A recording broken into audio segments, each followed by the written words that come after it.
Well, my name's Doug Francis, and I'm a ringmaster with the circus, the Invisible Circus. And I was at this school in Kewaigue here in the early 70s, I guess. I came here in 73, 72.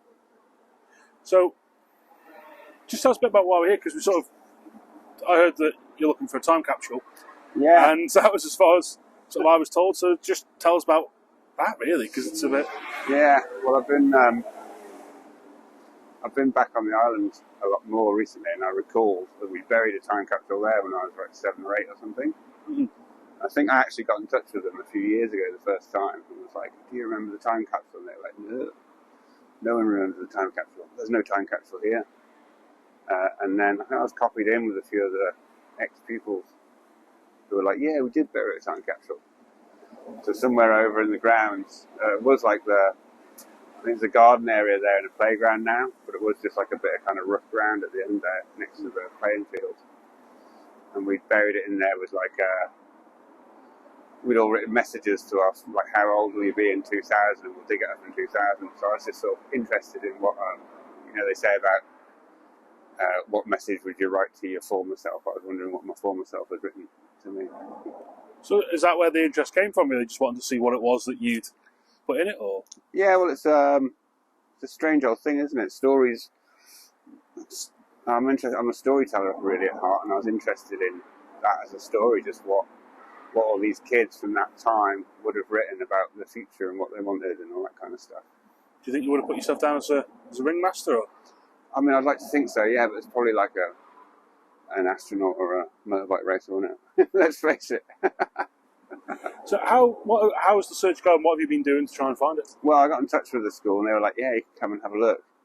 And we borrowed a metal detector and sort of stumbled around with a metal detector, not as my forte in any way. And I found a few, it was like, a ring pull or, a few bits and pieces, but nothing significant. So yeah, it was kind of a bit of a dead end. And we figured we'd need some more, more technology to help us out. So I was looking around for some kind of LiDAR scanner or something like that, where you do ground survey works. That might dig it up. Just like, with any luck, could be in the Eye Museum or something would have been recorded on it, because typically these things are recorded somewhere. But... Yeah, well, I guess it could be, but like no one at the school remembers it ever being found. There's like, if it had been dug up when they were doing the groundworks, you think they would know about it at the school, I guess, because I don't know when that all happened. But my feeling was that it was still down there somewhere and worth a mission. But, what are your memories of the school at the time? I have good memories of being at the school, actually. I don't have that many good memories of school in general. But this one, I have quite fond memories of, I suppose. It was like a small, there was only like, I don't know, I guess 30 pupils or 25 pupils or something. So it was like a small country school. The art teacher was a hero, Mrs. Hardy. So yeah, I have very fond memories of coming here, and I lived at the edge of the last house in town. So yeah, the reason I'm called Doug is because I was the only one actually from Douglas. That was like a nickname I got here when I was like 5 or something like that. Oh, so you literally lived down the road, was it? Yeah, just past the nunnery. Oh wow, so it was a nice easy walk to school in one sense. yeah, through the rain and snow in the winter. Well, yeah, in the summer, yeah. In the summer it's a lovely area, in the winter it's like the rest of the island, isn't it? Yeah. So, just sort of, where do you go from here with it, really? Because have you been, spoken to ex-classmates who remember it? Then?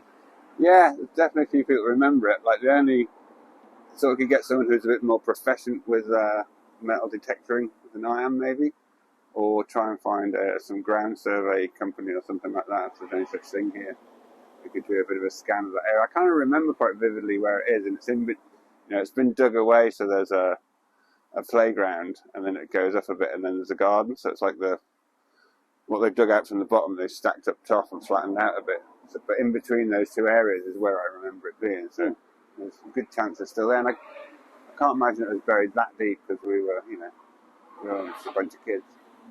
Oh, with any luck, we'll hopefully help find. I was going to say dig it out from somewhere, but I don't quite like to don't remember that. It's to be awful, isn't it? But with any luck, it'll be found. Yeah, it would be nice. I'm like, I guess I come back quite a lot, and I like the stories of the place. You know what I mean? And I suppose, yeah, having my own story there buried is quite a fun, poignant sort of thing for it. And it is something that the island's got a lot of like mystique with, I suppose, and like folklore, old and new. You know, it's funny, everywhere in the world I ever went, I travelled all around the world with the circus, but no one ever knew where the Isle of Man was. They're all like, oh yeah, Jimi Hendrix played there. You're like, no, the Isle of Wight. A few people would know for motorbikes. But in Catalonia, they were like, the Jewel of the Five Kingdoms. They all came out with, and I was like, yeah. And of course, that's because it's independent. You know what I mean? And the Catalans would love that kind of stuff. You know, so it's interesting. Where anyone that has heard of it, it's either bike related or it's got this kind of quite mystical thing going on. So yeah, I'm all about digging up the stories of the island and starting with my own.